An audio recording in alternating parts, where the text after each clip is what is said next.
दोस्तों नमस्कार। एंडलाइन आकलन 2022 माध्यमिक स्तर का आज कक्षा छठवें विज्ञान विषय संपन्न हुआ, जिसका मॉडल आंसर आपके समक्ष प्रस्तुत है। तो ये रहा। खंड अ से सही विकल्प चुनकर लिखना था, जिसमें से पहला प्रश्न का उत्तर है कार्य का, दूसरे में नायलॉन, तीसरा में सूती और चौथा में घेंघा। इसी प्रकार पांचवें प्रश्न का उत्तर है खंड अ, खंड ब, और यहाँ पर सही उत्तर है तो पेंच में आएगा नट बोल्ट, घिरनी में कुआं, पहिया और धुरी में साइकिल और पैडल।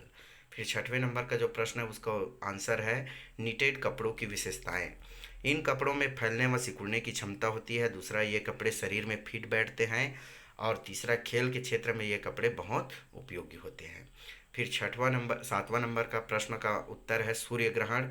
सूर्य ग्रहण के बारे में यहाँ पर चित्र लिखना था, चित्र बनाना था, वो इस प्रकार है।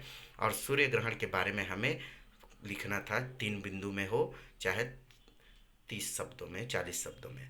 अमावस्या के दिन चंद्रमा सूर्य और पृथ्वी के बीच होता है। कभी कभी जब तीनों के केंद्र एक ही तल पर एक सीधी रेखा में होते हैं, तब चंद्रमा द्वारा सूर्य का कुछ हिस्सा ढक लिए जाने के कारण वह पृथ्वी से दिखाई नहीं देता। इस घटना को सूर्य ग्रहण कहते हैं।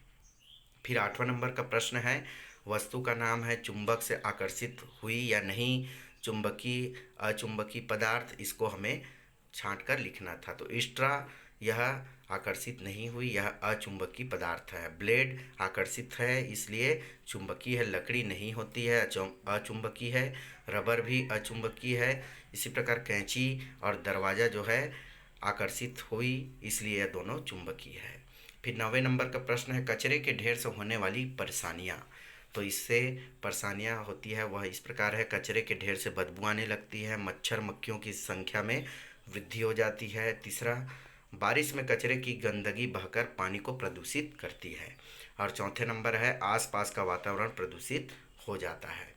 इस कचरे के उचित निपटान हेतु हम निम्न उपाय करेंगे। गीले एवं सूखे कचरे को अलग अलग करने के लिए अलग अलग बाल्टियों अर्थात जो डस्टबिन है उसका उपयोग करेंगे। गीले कचरे जैसे फूलों, फलों व सब्जियों के छिलके, पत्तियों को गड्ढे में डालकर मिट्टी से ढककर सड़ने के लिए छोड़ दें। सूखे कचरे जैसे कुछ पेन, थैली व एक तरफ लिखे हुए कागज का पुनः उपयोग किया जा सकता है। 10वें नंबर का प्रश्न है, उसका आंसर है ऊर्जा प्रदान करने वाले खाद्य पदार्थ चावल, गेहूं, आलू, गन्ना है। शरीर निर्माण करने वाले खाद्य पदार्थ दूध, अंडा, मूंगफली, मांस इत्यादि है।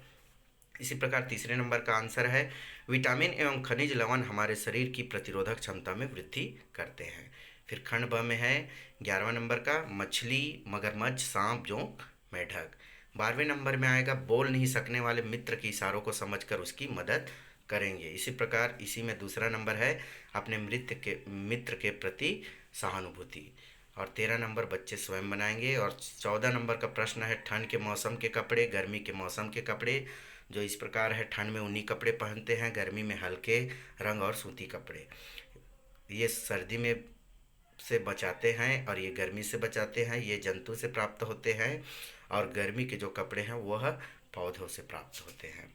इसी में सर्दी के कपड़े ऊनी रेशे से बनते हैं, जबकि गर्मी के कपड़े कपास के रेशे से बनते हैं। खंड सा, खंड का एवं खंड ख का मिलान कर सही उत्तर लिखना था, जो इस प्रकार है। तो पहला खंड का में पेड़ में उछल कूद करने वाला, तो वह बंदर है। फूलों पर मंडराने वाला भंवरा है। जल की रानी मछली है। और जंगल का राजा शेर है। फिर आता है 16वां नंबर, अपने विद्यालय को साफ सुथरा रखने के लिए हम निम्न उपाय करेंगे। डस्टबिन का उपयोग करेंगे, कचरों को खुले में नहीं जलाएंगे, विद्यालय के वातावरण को स्वच्छ बनाए रखने हेतु अधिक से अधिक पेड़ लगाएंगे। फिर अंतिम प्रश्न है 17वां नंबर, जिसका संभावित उत्तर मुझे परीक्षा से डर लगता है क्योंकि परीक्षा के कुछ प्रश्नों के उत्तर लिखने में मुझे कठिनाई महसूस होती है। इस डर से बाहर निकलने हेतु मैंने परीक्षा की अच्छी तैयारी किया। तो ये रहा आपके विज्ञान विषय का मॉडल आंसर। बहुत बहुत धन्यवाद।